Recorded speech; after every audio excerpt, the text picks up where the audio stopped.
This program is brought to you in part by the Eugenie and Joseph Jones Family Foundation, a local foundation proud to support education, the arts, and culture in the greater New Orleans area.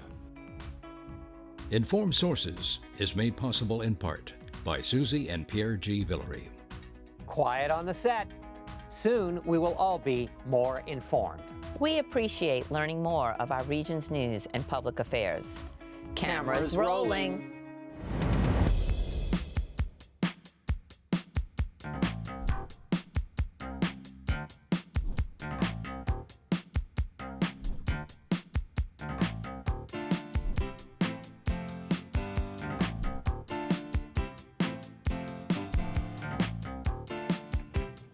Hello, I'm Marcia Cavanaugh. Thanks so much for joining us. When a governor complains that a department is in shambles, that should prompt attention from those who are supposed to be protected by it, particularly if he's referring to New Orleans Police Department. A proposed sale of Louisiana Blue Cross may not quite be in shambles, but the path so far has been rocky and remains so. Also stalled is the redevelopment of the charity hospital, prompting the hiring of new developers. We'll be looking at these stories and hearing a columnist's thoughts on the relationship between the governor and the city's police. Plus, our Future Watch segment looks at new safety procedures near the city's parade route. Joining us are tonight's Informed Sources: Stephanie Riegel, Times-Picayune, New Orleans Advocate staff writer; Will Sutton, columnist, the Times-Picayune, the New Orleans Advocate; John Simerman, also staff writer, the Times-Picayune and the Advocate; and Don Ostrom, Channel 12's Future Watch reporter. And Errol Laborde is off tonight. We're going to go on over to John right now because we heard our new governor, Governor Landry, describe NOPD as in shambles. Well, how did that sit with NOPD? Not too badly, actually. Really? The mayor, in fact, didn't push back on that really hardly at all, nor did the new police superintendent, Ann Kirkpatrick.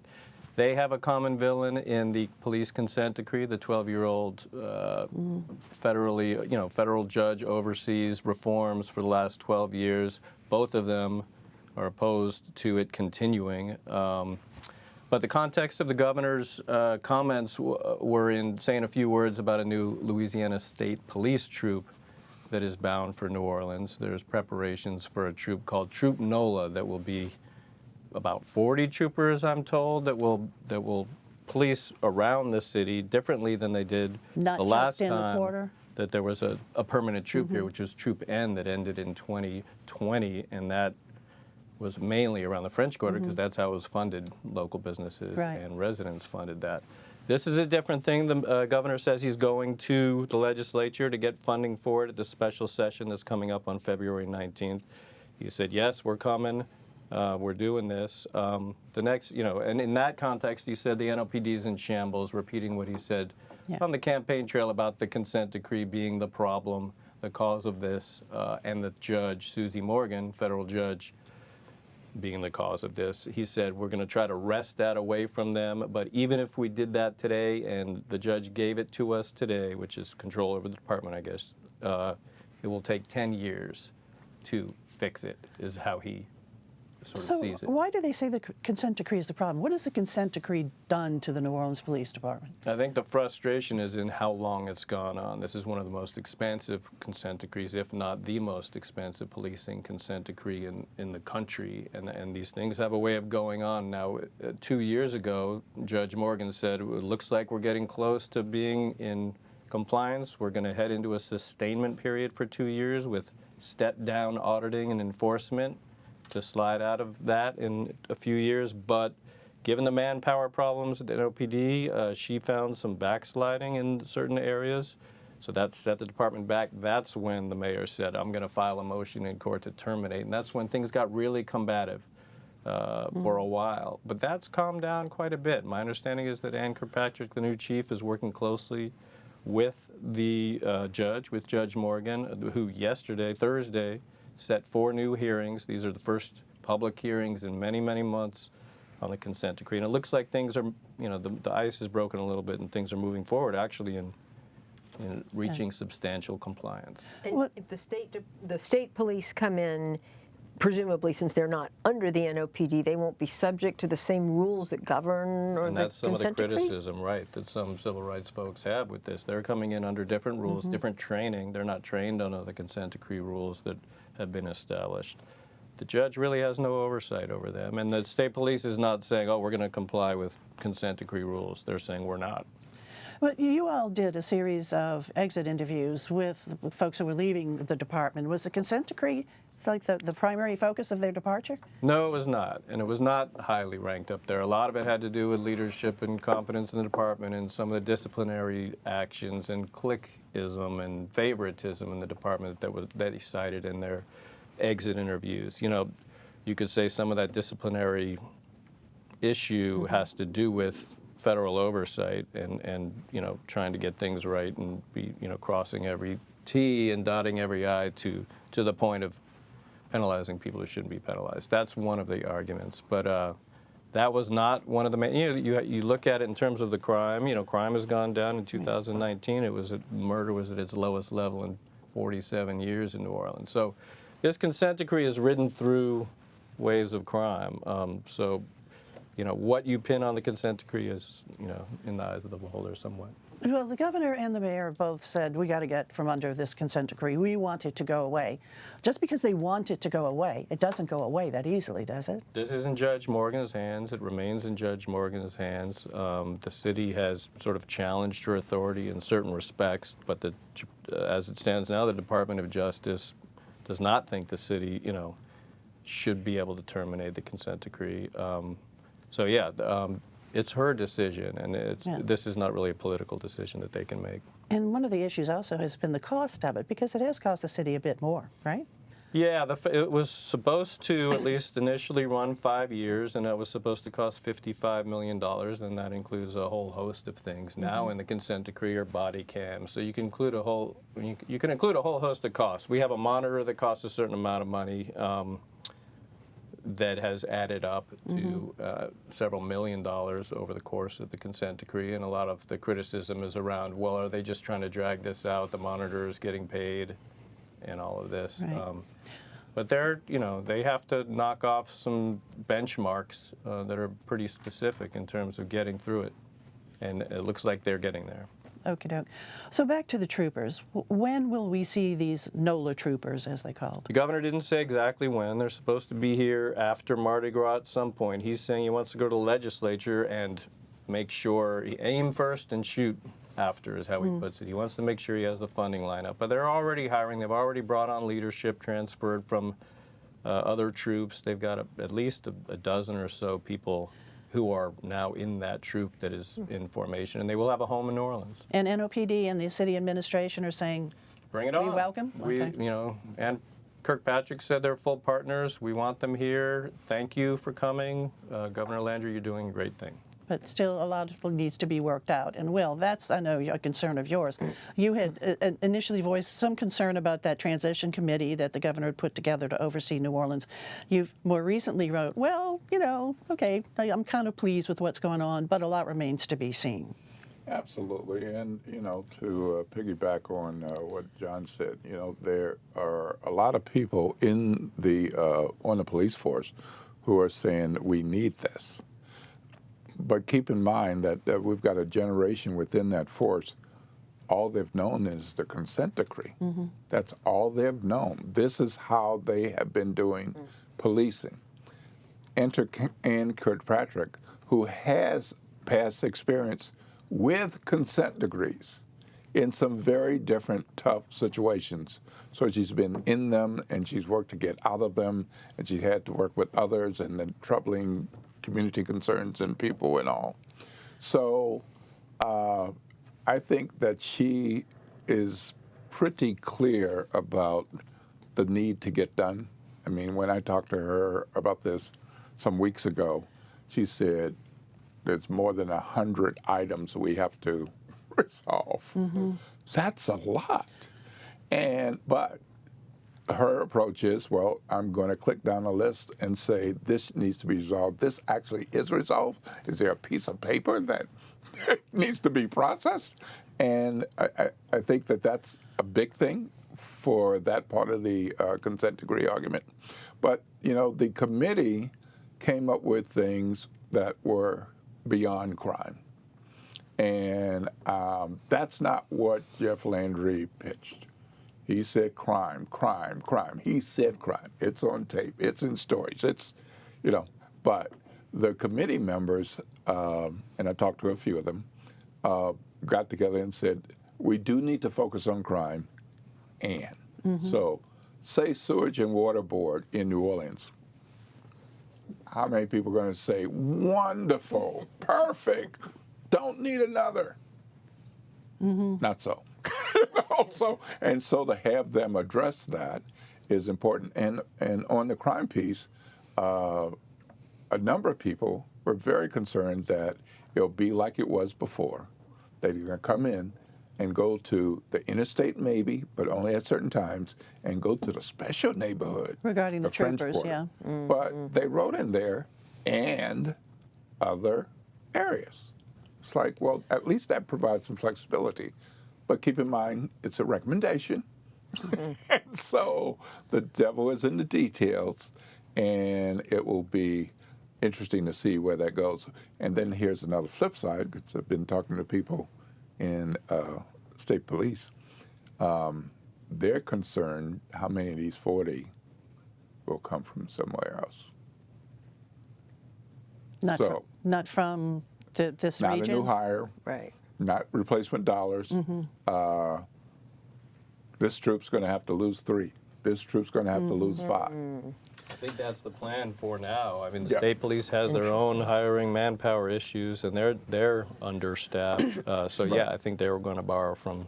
And certainly the NOPD has had, you know, continuing manpower issues. Are those improving at all? What are our, you know, the recruit classes looking like? They are not, and as of a month ago or so, they're really struggling to get applications in. They had some issues, and they, I believe, continue to with their out-of-state advertising and their online, their social media reach out in the transfer of that role from the New Orleans Police and Justice Foundation back to NOPD. They haven't gotten very many applications at all. It's down to like 5 a day, 6 a day.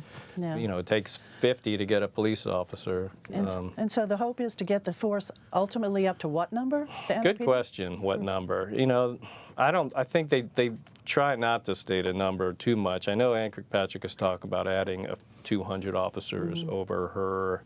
You know, she's got 2 years with the mayor here, and she sort of acknowledged that. That's a very tall order given sort of the trends we're seeing. So I know, Will, you said that maybe you're encouraged a little bit, but the devil Devil is in the details. We'll see. So at least there's some broader recommendations from this transition committee. So now it's a matter of will the governor listen to the committee and not trash everything or so many things. Another area is juvenile justice and those issues, because the way it's written in the recommendations is not the way it was written for a bill that he supported and pushed in the legislature, which would have given teenagers their records publicly available across the entire state. Yeah. But only in particular places. Okay, well, much remains to be seen. We're just starting here. All right, thanks a lot, Will and John. All right, over to you, Stephanie, because the Blue Cross of Louisiana sale has been on hold. What is it looking like? You think it's going to happen? If I had to put money on it, I would think it's going to happen. You know, this has been a very controversial deal. It's once again in the spotlight under a lot of scrutiny. $2.5 billion sale of a Baton Rouge, Louisiana-owned nonprofit mutual indemnity company to one of the 5 largest for-profit publicly traded insurance companies in the nation.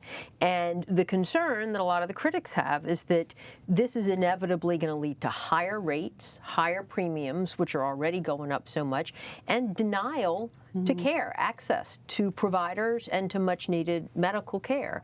And Blue Cross's argument, and it's an argument they've had trouble making, I think, because they are so strong financially. They were one of the most profitable companies last year among the Blues, and their revenues continue to go up, is that, well, yes, we're strong now, but we're losing market share gradually because of national trends, because big companies like United are in the market, and because we're small and an independent Blue, we can't compete effectively with the Uniteds or the Elevances of the world. And so if we sell now, then we'll be stronger in the long run, and this company can come in with new tools and new digital platforms and things like that that help them run more efficiently. So as you mentioned, this deal was going to happen last year. It was put on hold before regulators could approve it over concerns raised by then Attorney General, now Governor Jeff Landry, who said, well, part of this deal is that the money,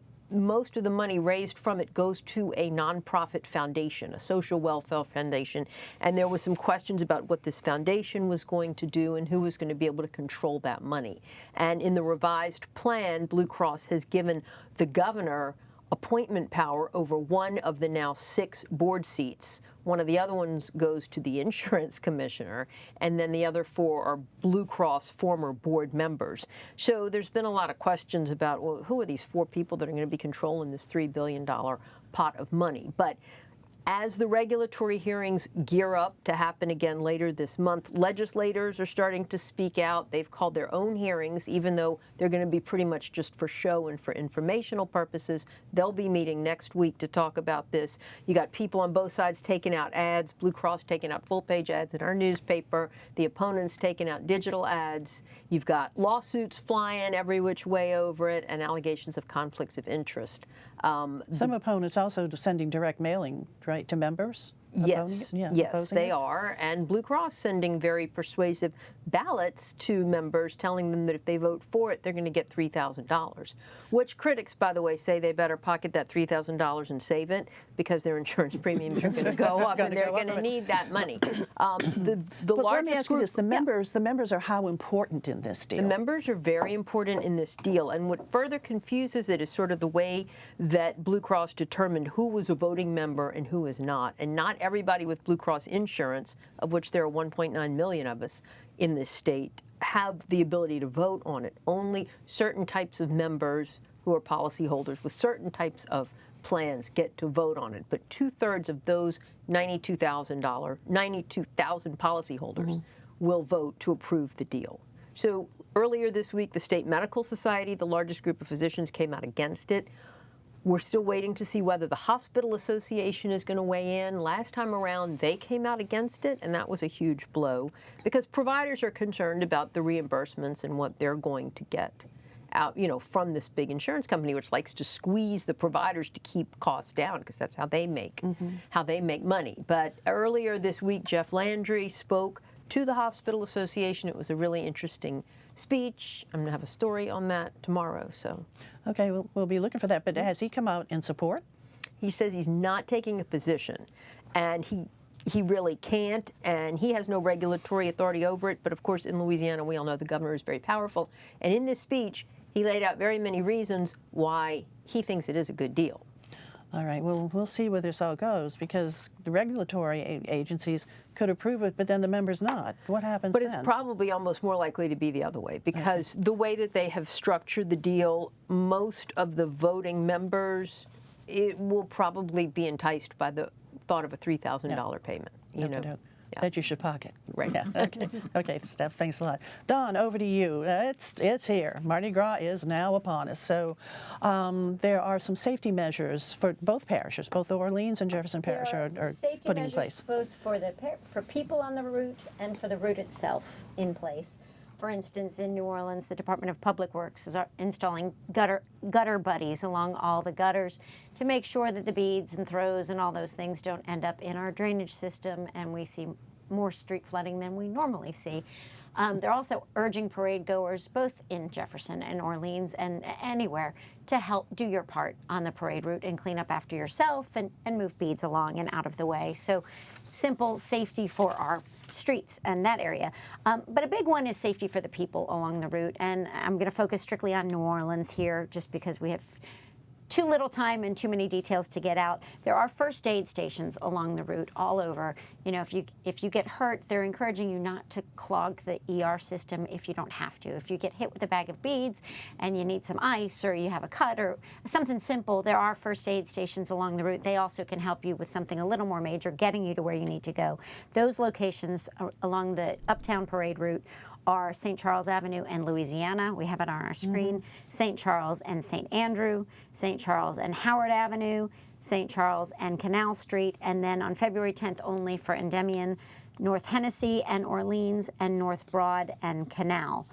In addition to the first aid stations along the parade route, there are also lost child stations along the parade route. This is a big one. Before you go out on the parade route, whichever parish you're parading in, to make sure your children know your phone number, or if they don't know your phone number, perhaps write in Sharpie on their arm your phone number, so should they get disconnected from you, they know how to reach you, or they can find a police officer. Another piece of advice the experts say is find a family with children.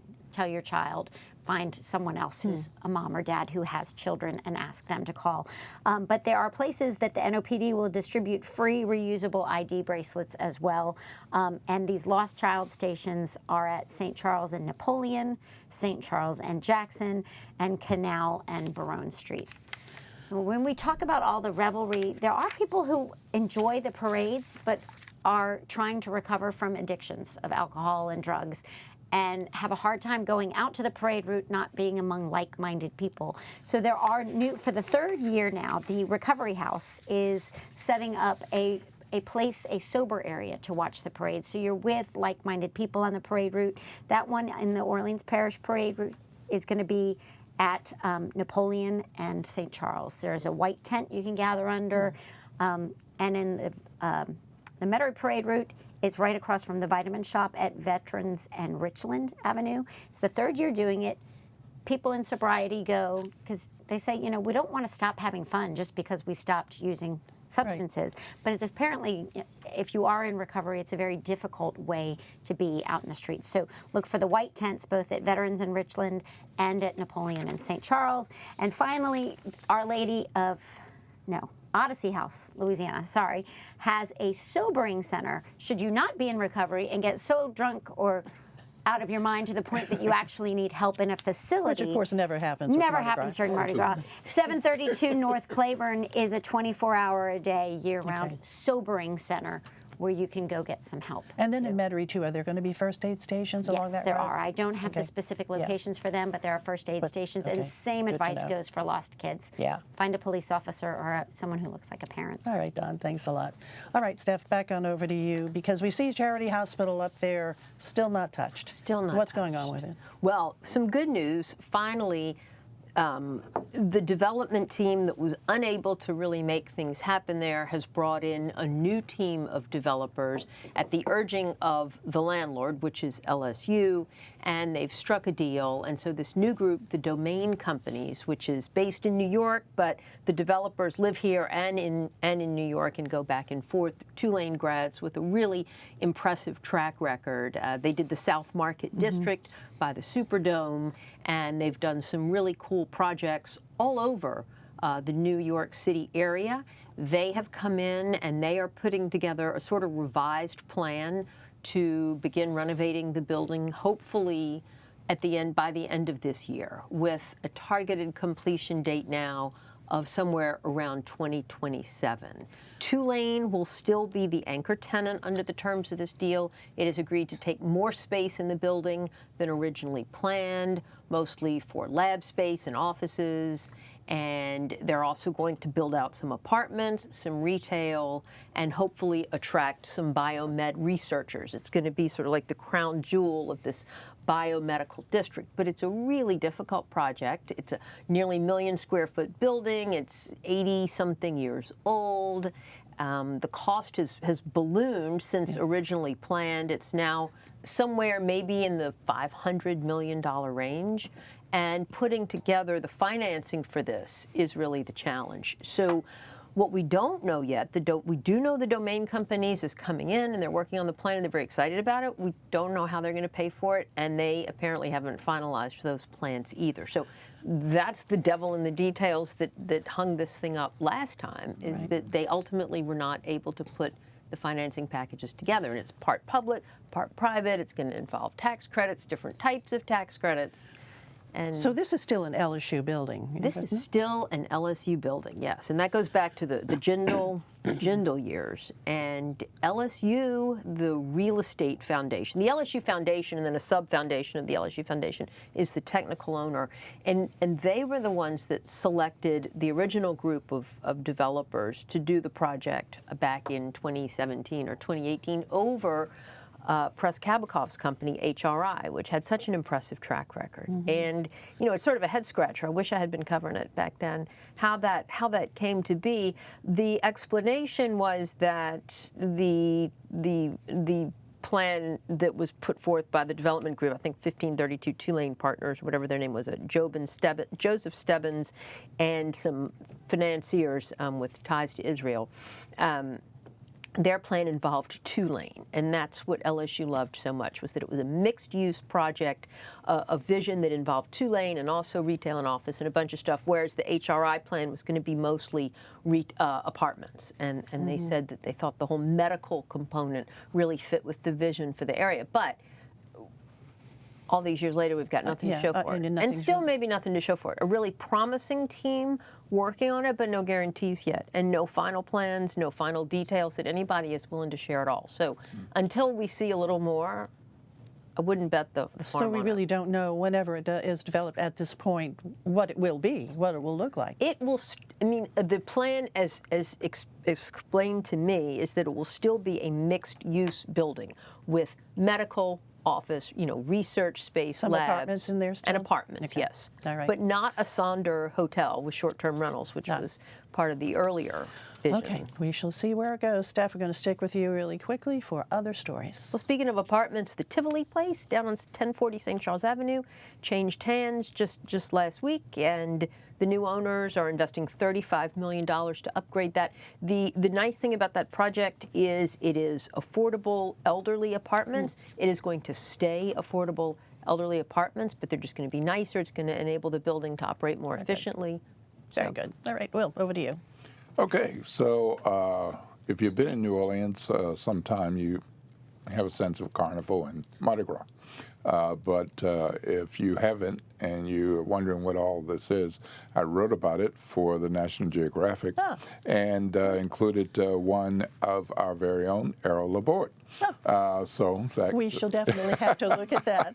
All right, over to you, John, real quick. Well, we do have this crime session coming up in the legislature, and I think one of the things I'm told that they're going to be addressing is raise the age, which was a significant criminal justice reform from 2016 that staged over time for 17-year-olds to be treated as juveniles in the criminal justice system, and it looks like that's going to be under attack. And we're going to see, you know, how much of that change in law is credited to the problems we're having in juvenile jails and prisons. Okay, no, Don, real quick. Sticking with Mardi Gras, hotels are getting involved in the recycling efforts. The Courtyard, Crown Plaza, Monteleone, Marriott, and Sheraton downtown.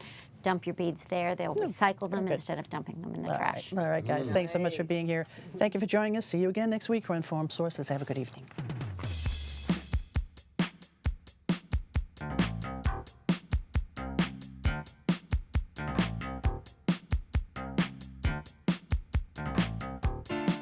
Informed Sources is made possible in part by Susie and Pierre G. Villery. Public television is our passion. With so much content that WYES broadcasts and presents online, we are quite entertained and highly informed. Please join us in supporting WYES.